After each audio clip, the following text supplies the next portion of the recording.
You're going to make mistakes when you draw, and that's just a fact, but here's the good news. Mistakes are not the enemy. In fact, they're where the real magic happens. There's so much more pressure to make a perfect drawing, whatever that means. Perfect lines, perfect shading, perfect proportions. And when we don't hit that impossible standard, we think we've failed. But drawing was never meant to be about perfection. It's about expression. The truth is, imperfection is where drawing comes alive. It's where personality, style, and just the enjoyment of actually drawing lives. So today I want to share 5 tips to help you let go of perfection, embrace the mistakes, and rediscover the freedom of just drawing for yourself. My first tip is to focus on the act and not the outcome. When you sit down to draw, what's the first thing that comes to your mind? For a lot of us, it's the end result. Will this turn out good? Will this look realistic? Will people like it? But here's something I've learned. The moment you start worrying about the result, you lose the interest and enjoyment of the process. Drawing becomes stressful instead of freeing. Instead, try to focus on the act of drawing itself. Forget about the outcome. The point isn't to make a flawless image. It's to enjoy the experience of drawing, to connect with what you're seeing and feeling. Think about it this way. If you're writing in a journal, you're not trying to craft a perfectly worded masterpiece. You're just expressing yourself. Drawing can be the same way. It's an active thing, a way of thinking with your hands. Every line you make, every mark is part of that act, whether it's quote unquote right or wrong. My second tip is that mistakes are marks of life.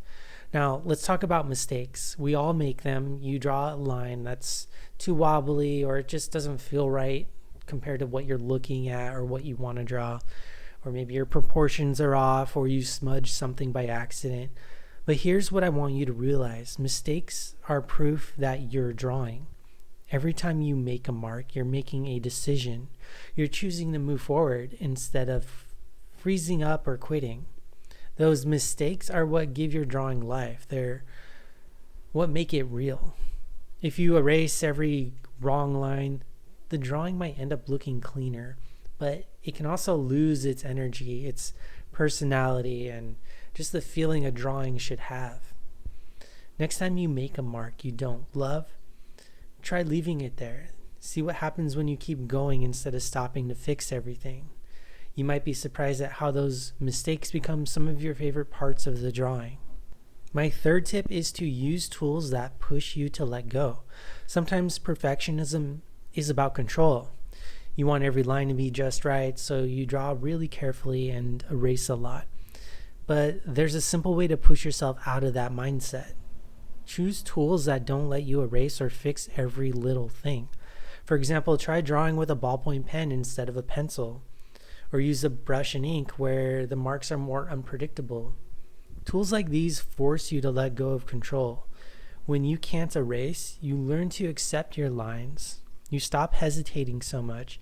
You make bolder, more confident marks even when they're messy. And here's the funny thing. When you stop worrying about mistakes, your drawings start to feel more alive and natural. Those bold, imperfect marks are what give a drawing character. My fourth tip is to draw without caring. And one of the most freeing things you can do as an artist is to draw like you don't care. Draw without worrying about how it looks or what someone else will think or whether it's good enough. That might sound strange at first, like what's the point of drawing if I don't care? But when you let go of the pressure of making something perfect, you open yourself up to discovery. Think of it like scribbling. When you scribble, you're not trying to get it right. You're just making marks. But even in that looseness, there's a rhythm and a flow. So try this. Set a timer for 10 minutes and draw something, anything, without pausing to judge or fix it. Just let your hand move. It doesn't matter if the proportions are off or the lines are messy. The point is to practice drawing for the sake of it, not for the final result. When you stop caring so much, your drawings will start to feel more honest and full of energy. And my final tip is that imperfection is style.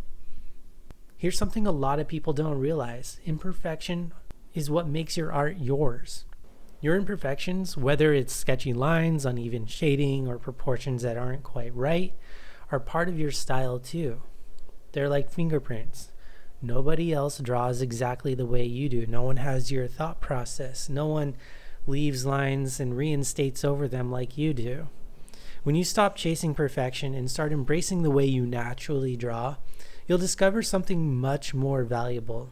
A drawing style that feels authentic. And the best part, you don't have to force it. Just keep drawing, keep making marks, and let those imperfections guide you. So here's what I want you to take away from this. Imperfection isn't something to fix, it's something to celebrate. Drawing is not about creating a perfect image, it's about the act of creating itself. Every mistake, every imperfect line is part of that process. It's what makes drawing fun, it's what gives your art life. So the next time you sit down to draw, let go of the need to make it perfect. Focus on the process. Accept the mistakes. Let your lines be a little messy and see what happens. Because when you embrace imperfection, you'll discover something amazing. You're not just drawing, you're expressing. If this resonated with you, let me know in the comments. What's the hardest part about letting go of perfection when you draw? I'd love to hear from you. Thanks for watching and happy drawing.